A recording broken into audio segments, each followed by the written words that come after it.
foi melhor, mereceu e tudo mais? Nos dois jogos o Corinthians foi melhor, né? O Corinthians mereceu a classificação, ele administrou muito bem esses dois jogos, ele venceu o Cruzeiro na casa do Cruzeiro.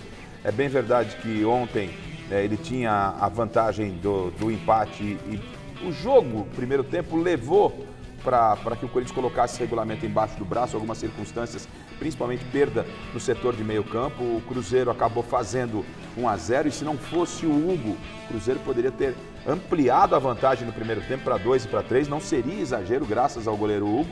No segundo tempo, o Cruzeiro já faz o seu 2-0 e o Corinthians encontra o primeiro gol. E a partir daí só deu o Corinthians poderia ter conquistado, sem inclusive a necessidade dos pênaltis, a sua classificação, chegada ao empate ou até mesmo a vitória. Mas quis o destino, na vida do Corinthians nada é fácil, quis o destino que tivesse um roteiro dramático como foi, o Cássio, o gigante Cássio pela frente, o Hugo do outro lado, o Yuri Alberto perdendo a primeira penalidade, o Gabigol tendo a possibilidade de definir a classificação e o Hugo aparece e entra em cena para fazer uma defesa, depois faz uma segunda e o Bidon decreta a vitória. A classificação extremamente justa e o torcedor corintiano tem que agradecer demais a Carlos Miguel. Carlos Miguel, agradecer demais a Carlos não Miguel. Esquece dele, né? A torcida do Corinthians tem, aliás, né, uma sugestão, presidente Osmar Stabile, que possa fazer um busto do Carlos Miguel lá no Parque São Jorge. É um busto do Carlos Miguel, porque sai o gigante Cássio e o Carlos Miguel dá uma banana para o Corinthians. E ele vai embora e o espetacular, o maravilhoso, aquele que já é ídolo da torcida corintiana, Hugo aparece, entra em cena, chama a responsabilidade e está na história do Corinthians, independentemente se vem o título ou não, Salazar. A torcida fiel corintiana agradece a Carlos Miguel. Garrafa não perde a oportunidade. Vamos lá. Pergunta da Michele sobre o jogo. Para mim, a classificação é merecida. O Cruzeiro era favorito antes dessa semifinal. O Cruzeiro é um grande time, mostrou isso mais uma vez. Mas dos 4 tempos, os 2 do Mineirão, os 2 da Neoquímica Arena, o Corinthians foi melhor em 3. Só o primeiro tempo de ontem o Corinthians não foi melhor que o Cruzeiro, muito por causa da troca do Léo Jardim. Além dele ter tirado o Arrui apostado no Sinisterra, ele colocou o Matheus Henrique no meio de campo. Ele ganhou o meio de campo do Corinthians, que repetiu a escalação, já que Ranieri e Garro não estavam 100%, e o Corinthians teve muita dificuldade. O Dorival percebeu isso e corrigiu. No intervalo, ele coloca Ranieri, coloca o Garro, muda completamente a configuração de meio campo do Corinthians. O Corinthians até leva o gol em seguida, para mim, numa falha individual de leitura de jogo do André Ramalho, que avançou no momento que não podia ter avançado como último homem. Ali o Corinthians toma um gol por causa de uma desatenção individual, mas o Corinthians, aí tem um ponto para mim a destacar. A maturidade desse elenco para entender que eles estavam dentro da Neoquímica Arena, perdendo de 2-0, mas que estava tudo tranquilo. O Corinthians só precisava de um gol para pelo menos levar aos pênaltis. Mas nem todo elenco tem a maturidade, o discernimento, a calma para manter a cabeça no lugar, de sangue quente, dentro de casa, com a torcida pressionando, para 2-0 para o adversário dentro de casa e conseguir ter essa maturidade que esse elenco demonstrou. Então, para mim, a torcida teve um papel impressionante. Eu poucas vezes vi a Neoquímica Arena com o clima de ontem. O elenco mostrou uma maturidade impressionante ao tomar 2-0 em casa. Lembrando, o Corinthians sequer tinha tomado gol na Copa do Brasil até então. Olha. Então, assim, para mim, tudo isso é destacar. E o Dorival Júnior, que corrigiu no intervalo algo que ele viu que o Leonardo Jardim tinha ganhado, que era o meio de campo no primeiro tempo, e o Corinthians, como bem disse o Garrafa, o segundo tempo é inteiro do Corinthians. O Corinthians fez o suficiente para conseguir a classificação sem os pênaltis. Vai para os pênaltis, o Hugo Souza impressionante. O Cássio, aliás, viveu uma noite complicada, né? O Cássio estava dentro da Neoquímica Arena contra o Corinthians, que não deve ser simples para ele, como ele mesmo já falou. E ele viveu um déjà vu.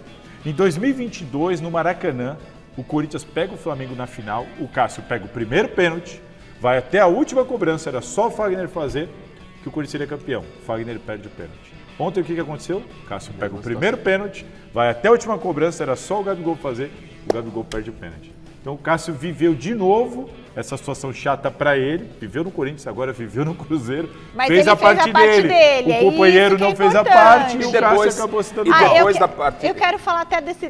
Primeiro, eu quero daqui a pouco falar do Gabigol, a análise de vocês, porque, nossa, o que tem gente falando do Gabigol... Fazer um adendo para o Dorival Júnior. Além dessa questão tática que eu comentei, de 2016 para cá, são 14 mata-matas que o Dorival disputou na Copa do Brasil e ele saiu vencedor dos 14. Ele não perdeu um mata-mata. É o Mister Mata-Mata, é o Mister Copa do Brasil. E assim, ontem no Mesa Redonda, a gente acompanhou no trabalho do Salazar, lá direto da Neoquímica Arena, a palavra do técnico Dorival, e já foi reproduzida inclusive na reportagem, o Dorival falou, não encare como um desabafo. Foi um desabafo dele, mas acho que desnecessário nesse momento, Dorival, porque as críticas elas cabem em algum momento, e as críticas foram direcionadas ao Corinthians, e especificamente também a você nessa reta final de Campeonato Brasileiro. Quando o Corinthians chega aos 45 pontos, o Corinthians foca todas as atenções para a Copa do Brasil e está entregando. Mas as críticas cabiam, né? E o Dorival, ele ainda tem, ele eliminou um europeu, ele ainda tem uma fase para a Copa do Brasil. Acho que ficar discutindo isso, situação de treinador, não é o momento. Até porque, Dorival, não só a minha opinião, mas a opinião de muita gente, o trabalho do Dorival no Corinthians, independentemente vindo ou não o título da Copa do Brasil, é um trabalho bom. O Dorival está com vários problemas lá políticos dentro do Corinthians. Foi prometido a ele 4 reforços, pelo menos 4 reforços quando não teve nada, não né? vieram nenhum desses 4 reforços. Ele tira o Corinthians de qualquer possibilidade de rebaixamento, leva o Corinthians com possibilidade palpável ao título da Copa do Brasil. Então, é um trabalho muito bom. Nesse momento, Dorival, talvez depois do título, falar, não era a hora, mas cada um pode falar, ele fez o desabafo. Achei desnecessário. Ontem era um dia de muitos elogios ao Corinthians e ao próprio trabalho do Dorival, que para mim é um trabalho bom, vindo ou não o título, Salazar. Bom, calma, tem muita coisa, a gente ainda vai falar mais do Corinthians aqui. E Hugo, que pra mim já é ídolo, hein? 10º pênalti que ele pega. Já são 10 que ele pega. No pouco da classificação do Corinthians, agora ao vivo aqui no Gazeta Esportiva com José Paes, direto do Parque São Jorge. Chega mais, Zé Paes, você vai falar sobre o herói do Timão, o goleiro Hugo, é isso? Exatamente isso, Michele. Tudo bem? Um abraço para você, um abraço para todo mundo que está acompanhando aí o Gazeta Esportiva. Como você disse, Hugo Souza já pegou 10 pênaltis com a camisa do Corinthians. É o 4º goleiro que mais pegou pênaltis na história do Sport Clube Corinthians Paulista. Inclusive foram 4 pênaltis ali no tempo normal, com bola rolando, 2 deles muito importantes. Um contra o Estevão lá no Allianz Parque, né? Jogo Corinthians e Palmeiras, Palmeiras e Corinthians, Campeonato Paulista desse ano. Outro contra o Rafael Veiga na Neoquímica Arena, decisão do Campeonato Paulista dessa temporada de 2025, um momento muito importante do jogo, tenso. O Hugo Souza apareceu mais uma vez e foram 6 pênaltis que ele pegou em disputas da marca da Cal, os últimos ontem contra o Cruzeiro. Então tá jogando demais, claro, é um jogador que o mercado europeu já tá olhando com carinho por ele, mas segue no Corinthians, segue agarrando por aqui, despertando interesse de seleção brasileira, Carlo Ancelotti. E ele vai falar agora aqui na TV Gazeta, no Gazeta Esportiva, sobre o desempenho específico do Corinthians na Copa do Brasil dessa temporada. Bem verdade, foram os 2 primeiros gols que o Corinthians tomou nessa competição, mas o Corinthians muito bem na Copa do Brasil, o que não aconteceu no Campeonato Brasileiro. Então vamos escutar o paredão corintiano agora aqui no Gazeta Esportiva. Pode rodar. Na verdade, eu acho que o ano nosso foi um ano de bastante altos e baixos, e a gente olha para a Copa do Brasil com uma esperança muito grande de dar uma resposta mediante a isso. E dentro desse pensamento a gente conseguiu ser um time incisivo, fomos um time cirúrgico na Copa do Brasil, só tomamos os 2 gols de hoje, infelizmente, eu queria não tomar gol, mas a nossa equipe é uma equipe cascuda, madura e com grandes jogadores que sabem jogar esse tipo de jogos. Eu acho que tudo que aconteceu, não só esse ano, mas ano passado também, criou uma casca muito grande para que a gente chegasse nesses momentos e soubesse suportar, soubesse dar o nosso melhor e entender as situações que o jogo pede. E hoje foi uma situação atípica na Copa do Brasil, onde nunca tinha acontecido, da gente sair atrás do resultado e ter que correr atrás. E a gente mais uma vez mostrou a força do nosso time.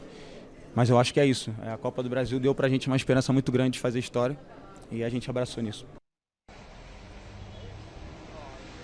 Tá aí o Hugo Souza aqui no Gazeta Esportiva, devolvo para vocês, Michele, daqui a pouco eu retorno aqui direto do Parque São Jorge com a palavra de Dorival Júnior, que vai para a sua 5ª final de Copa do Brasil. Tá contigo, Michele.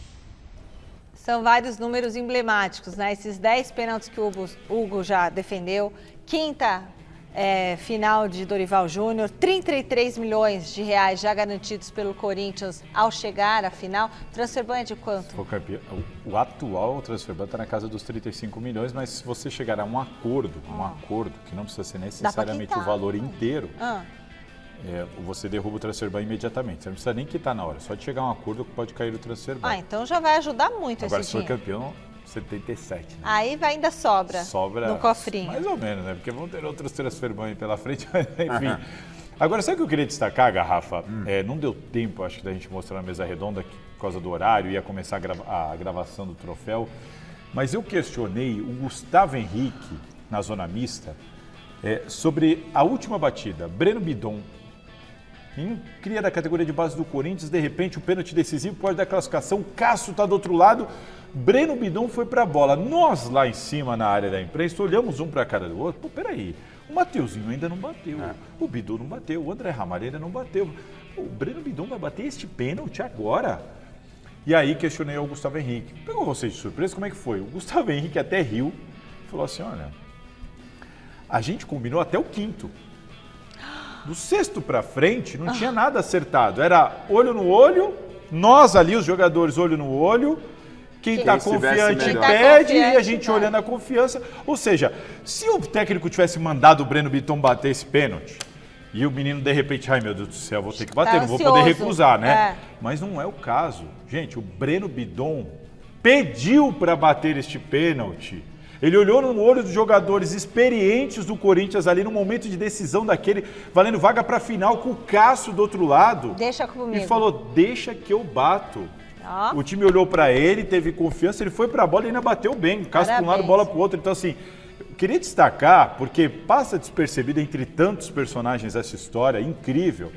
Mas não é pouca coisa o que fez esse menino ontem na Neoquímica Arena, Garrafa. E o que vem fazendo nos últimos jogos, né, Salazar? Aos poucos, até com os problemas que o Dorival foi enfrentando no decorrer da temporada, o Breno Bidon foi se firmando, apagando alguns fantasmas, algumas críticas que vinha recebendo. Jogo grande não é para ele, não tem físico para isso, isso foi tudo acabando com o tempo. E essas deficiências são deficiências normais para um jogador ainda em maturação. Então, oscilando boas e más atuações, as críticas vindo, ele teve personalidade, cresceu nesse momento da ausência de algumas peças chamadas titulares e conquistou uma vaga entre os titulares, ao ponto de, nos dois jogos pesados, grandes contra o Cruzeiro, mesmo sabendo que o Garro tinha a condição, se não para 90 minutos, o Bidon ganhou a confiança do elenco e do treinador para que dentro de campo ele fosse o titular. Decisivo ali também. Extremamente decisivo, como bem relatou aqui o Salazar nessa conversa com o Gustavo Henrique. Só para completar, o Yuri Alberto fica para bater o pênalti, nós aqui concordamos, né? O Yuri Alberto não gosta ele como batedor de pênalti, mas em tese ele é o batedor oficial, por isso que o Dorival segurou ele até o fim.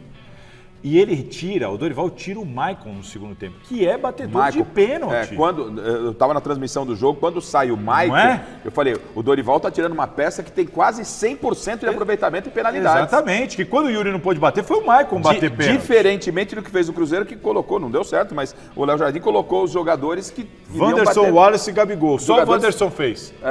O Wallace e o Gabigol perderam o pênalti. E o Gabigol? Aí aquele negócio também, colocar jogador aos 47 para bater só o pênalti. O cara não tocou nem na bola ainda. É complicado. Eu não gosto. E aí deu o que deu com o Gabigol, não é? A gente sabe que o clima não era dos melhores, a distância aqui entre o Gabigol e o treinador. O Gabigol praticamente pouco aproveitado, e aí o treinador vai e aposta num cara que ele não demonstra confiar para bater pênalti, né? É jogar o cara na parede. Será que isso pesou para o Gabigol? Há quem levantou isso, a gente não pode dizer. Há quem levantou a lebre. Não, o Gabigol fez isso para não dar essa moral para o treinador. Eu não acredito nisso. Né? A gente não pode, obviamente, cravar essa situação. O Gabigol bateu muito mal o pênalti. É o estilo dele e tal. Mas ele bateu... ele bateu mal, mas ele bate assim sempre. E quase sempre ele marca o gol assim. Entendeu? Desse mesmo jeitinho que ele bateu. Forma, né? Então, no Cruzeiro, o Léo Jardim já... Você concorda que seria estranho assim? O Gabigol sempre dá uma paulada na bola. Aí chega nesse dia, ele bate desse jeito. Aí você vai falar, peraí. É o futebol, é o caso, Salazar. Né? E aí, agora o Gabigol vai definir a sua situação com o Cruzeiro, porque a do treinador já está definida. O Tite já não é mais técnico e o Tite pode estar chegando. O Tite parece que ia ter uma reunião lá. Não, e com o Tite o Gabigol não fica. Nossa, de novo, né? Um cruzando o caminho do outro. Exatamente. Bom,